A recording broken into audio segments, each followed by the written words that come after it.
Okay, we're gonna go over RDL.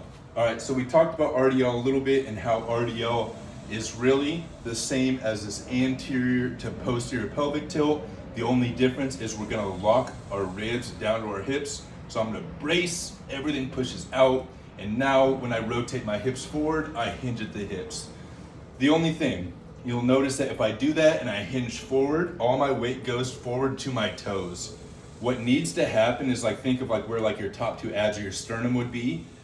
This point needs to stay directly over your feet the entire time, right? So if I want to do that, I need to brace and then rotate my hips forward, but as I do that, my butt needs to go back. I'm never losing this position. I'm never arching here. This stays completely still. This stays braced. And as I rotate forward with my hips also go back so that this can stay nice and flat. Cool? So from here, my top two abs-ish or my sternum are directly above my feet. This is gonna load my hips and keep my center of gravity in the stronger parts of my body, as opposed to coming way far forward here onto my toes, where I now have to use a lot of my low back.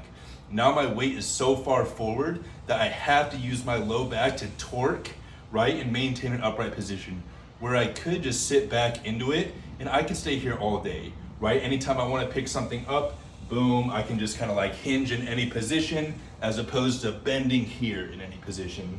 So I don't care if you do these just body weight with your hands on your thighs and just push your hips back and then squeeze your glutes to come back forward. But remember to keep this core brace, and remember that as soon as I get to this bottom position, I'm not arching to come tall. I'm keeping this and I'm just squeezing my glutes to bring my hips forward, and that's what's bringing me tall. So again, body weight, I would just keep my shoulders back, keep my hands on my thighs, push my hips back while keeping a good brace in the core, and then squeeze my glutes to come through. If I want to, I can also use dumbbells with this. Again, doesn't have to be heavy, but the same rules apply, right? So if I want the weight to be closer to my center of gravity, I need to keep my hands on my thighs. A lot of times I'll see people that get the weight way out here, and this is incredibly tough on the low back.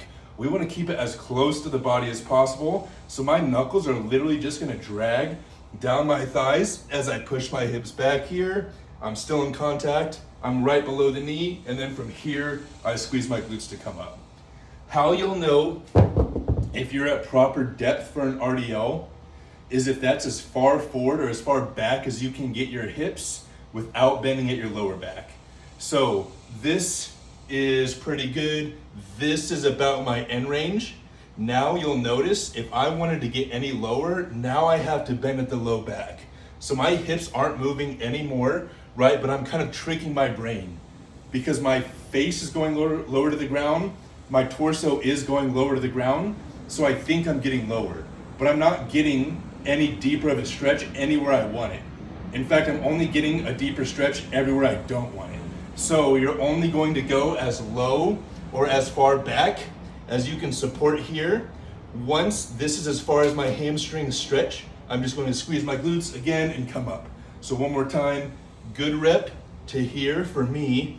Bad rep, I would go even lower, but you'll see all that is now at the lower back instead of the hips. Cool? Hope this helps.